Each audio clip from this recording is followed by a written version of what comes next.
రే నుండి కోలుకోవడానికి ఎన్నాళ్ళ సమయం పట్టిందా మీకు? కోలుకోవటం అనేది తీసుకున్న దెబ్బను బట్టండి. కోలుకోవటానికి సమయంకి ఎందుకు తేడా ఉంటుందంటే, దెబ్బ తగిలింది, అంతకుముందు కూడా తగిలింది దెబ్బలో. రేయికి ఒక్కదానికి ఎందుకు అడిగారు? అంతకుముందు తగిలిన దెబ్బలు కూడా. కానీ ఇంత గ్యాప్ తీసుకోలేదుగా అప్పుడు. అది మీకు కనపడుతుంది. గ్యాప్ని బట్టి మీరు ఎక్కువ దెబ్బ తగిలిందని మీరు అనుకుంటున్నారు. మీరు ఎందుకు అనుకుంటున్నారు మీరు చెప్పాలి.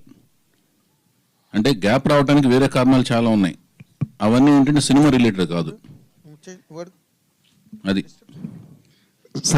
Cinema related కాదన్నది. అంటే గ్యాప్ తీసుకోవటం సినిమా రిలేటెడ్ కాదు.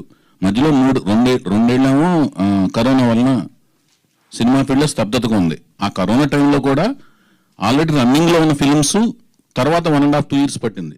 ఆ టైంలో నేను సినిమా స్టార్ట్ చేయలేదు కాబట్టి దానివల్ల 4 ఏళ్ళు సినిమాలు ఎవరు తీయలేదు.